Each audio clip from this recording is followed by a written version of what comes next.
bendiga, amados hermanos. Hoy vamos a iniciar una serie nueva que trata sobre la tipología de Cristo en el Antiguo Testamento. Varios personajes, objetos del Antiguo Testamento representan en cierta medida a Cristo y su obra aquí en la tierra. Hoy vamos a hablar específicamente bajo el tema Adán, tipo de Cristo el que habría de venir, basados en Romanos capítulo 5, versículos 12 al 21 y Primera de Corintios 15, 22. A modo de introducción, la enseñanza sobre el primer y el postrer Adán resulta fundamental para entender la vida cristiana. Dios quiere que su pueblo comprenda que ha sido redimido de la herencia del pecado original y posicionado gratuitamente en Cristo Jesús. El primer Adán fue cabeza de toda la raza humana, por tanto su transgresión hizo caer a todos en su pecado. Adán murió espiritualmente al pecar, y en él todos murieron y quedan destituidos de la gloria de Dios, tal como nos dice Romanos 3:23. La buena noticia del Evangelio es que Cristo vino a ser la cabeza de un nuevo linaje de hombres redimidos por su sangre. Por tanto, todos los que lo aceptan como Salvador personal son desligados del primer Adán e insertados por Dios en Cristo. Hay dos posiciones solamente donde el hombre puede estar, o en el primer Adán para muerte, o en Cristo, el postrer Adán, para vida eterna. El punto 1 nos habla de que el primer Adán generó pecado y muerte para todos. El primer Adán introdujo el pecado y la muerte en el mundo. Romanos capítulo 5, versículo 12 nos dice a nosotros: por tanto, como el pecado entró en el mundo por un hombre, y por el pecado la muerte, así la muerte pasó a todos los hombres, por cuanto todos pecaron. Sabemos que antes de Adán ya el pecado existía, pues el diablo había sido arrojado del cielo por su rebeldía contra Dios. El nombre de Adán viene de tierra. Tierra es humus. Así Adán significa humanidad y a la vez la representa. El primer hombre es presentado como cabeza de la humanidad.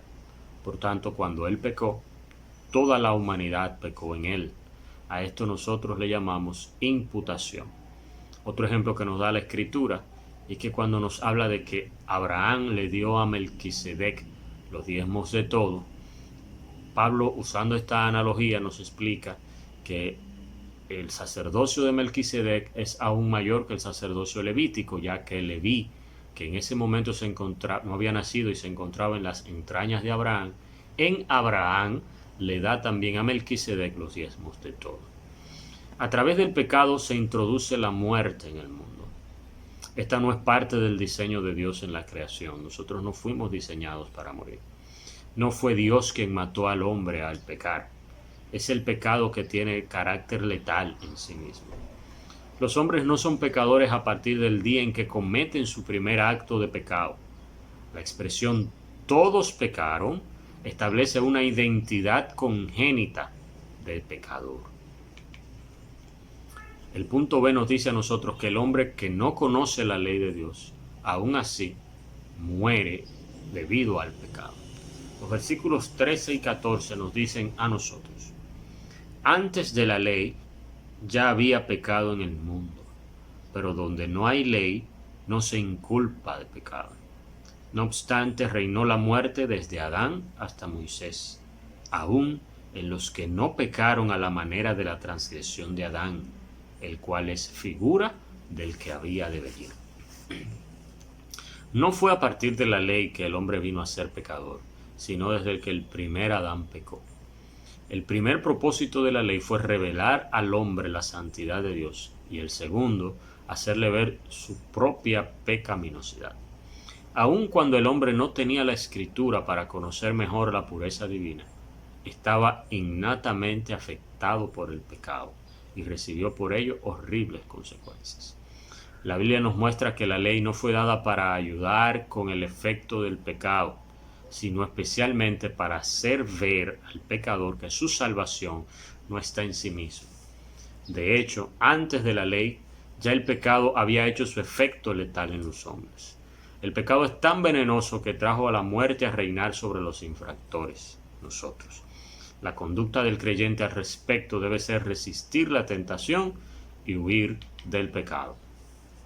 El punto 2 nos habla de que la transgresión del primer Adán y el don de Cristo funcionan diferentes. En Adán muchos son condenados, en Cristo reciben gracia y salvación. Los versículos 15 y 16 de Romanos capítulo 5 nos dicen a nosotros: pero el don no fue como la transgresión, porque si por la transgresión de aquel uno muchos murieron, la gracia y el don de Dios abundaron para muchos por la gracia de un solo hombre, Jesucristo. Y con el don no sucede como en el caso de aquel uno que pecó, porque ciertamente el juicio vino a causa de un solo pecado para condenación, pero el don vino a causa de muchas transgresiones para justificación. El enfoque bíblico no es negativo en cuanto a la batalla contra el pecado. Cristo venció el pecado y dio a los creyentes la victoria que Él obtuvo en la cruz. Pablo nos enseña que los muchos que heredaron la muerte del primer Adán tuvieron a su disposición la abundancia de la gracia y el don de Dios. A la manifestación de esa gracia divina es a lo que Pablo llama el don de Dios. Así que por su gracia Dios manifestó su don de salvación. La manera como opera el don de Dios es distinta y mejor que la forma como opera la transgresión de Adán. Por el pecado de Adán, Dios hizo venir juicio a todos los hombres. Pero el don de salvación vino a consecuencia de muchas transgresiones y trae justificación para con Dios.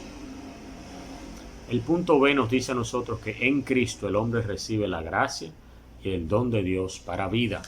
Versículos 17 y 18 dicen lo siguiente: si por la transgresión de uno solo reinó la muerte, mucho más en vida, por uno solo, Jesucristo, los que reciben la abundancia de la gracia y del don de la justicia. Así que como por la transgresión de uno vino la condenación a todos los hombres, de la misma manera por la justicia de uno vino a todos los hombres la justificación que produce vida. El versículo 17 presenta dos reinos: uno de muerte, proveniente del primer Adán, y otro de vida que procede de Cristo, el segundo Adán. La transgresión del primer Adán hizo que la muerte reinara. Entonces la muerte tuvo su propio aguijón, que es el pecado, y el sepulcro, la victoria. Cristo quitó la muerte y sacó a luz la vida y la inmortalidad por el Evangelio. Por tanto, a través de él los creyentes reinarán en vida. La segunda parte del versículo 17 condiciona el disfrutar la vida de Cristo al hecho de recibirlo voluntariamente.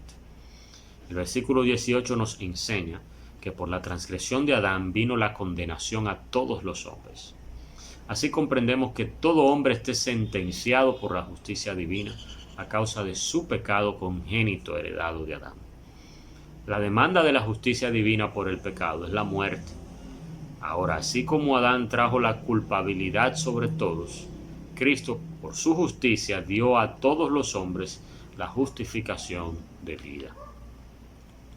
El último punto, el punto 3, nos habla de que el postrer Adán genera justicia, gracia y vida. La parte A nos dice que en el postrer Adán somos constituidos justos y recibimos la gracia divina.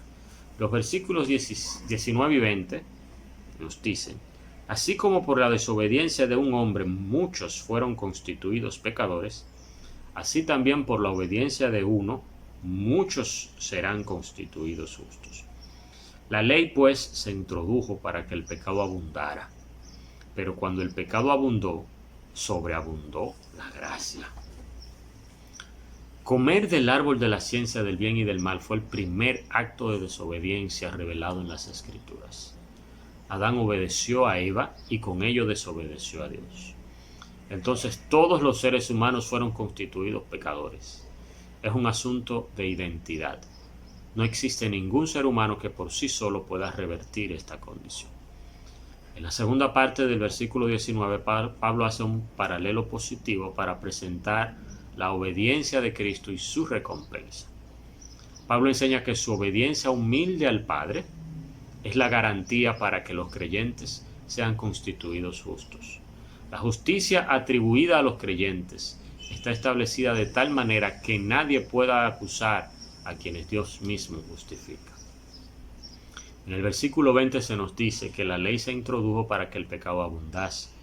El pecado abundó debido al carácter fiscalizador de la ley. No obstante, la gracia de Jesucristo creció mucho más que el pecado.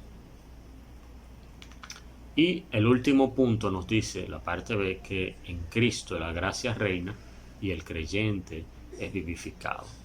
Romanos 5:21 nos dice a nosotros: porque así como el pecado reinó para muerte, así también la gracia reinará por la justicia para vida eterna mediante Jesucristo, Señor nuestro. Y 1 Corintios capítulo 15, versículo 22, nos dicen a nosotros: así como en Adán todos mueren, también en Cristo todos serán vivificados. De aquí aprendemos que cuando el pecado se enseñorea del hombre, lo hace para muerte. Los cristianos deben orar para que el temor de Dios esté en sus corazones. Esto es el principio de la sabiduría. En versículos anteriores vimos el desborde de la gracia divina, que supera el poder del pecado. Pero ahora, en la segunda parte del versículo 21, Pablo le entrega el cetro a la gracia y revela que ahora la gracia reina. Cuando aceptamos a Cristo como Señor, recibimos la vida que otorga la gracia divina. En 1 Corintios 15, 22 se muestra cómo el triunfo de Cristo supera la caída de Adán. El contexto aquí es la doctrina de la resurrección. En Adán todos mueren, pero en Cristo todos serán vivificados. No solo resucitados espiritualmente, sino también hay esperanza de resurrección corporal y de la vida eterna en la casa del Padre en el cielo. Que Dios nos bendiga y ojalá esta clase sobre Adán, el primer Adán tipo de Cristo, nos pueda ayudar a nosotros a comprender sus efectos y consecuencias, así como el resultado del postrer Adán, Jesucristo. Que Dios nos bendiga.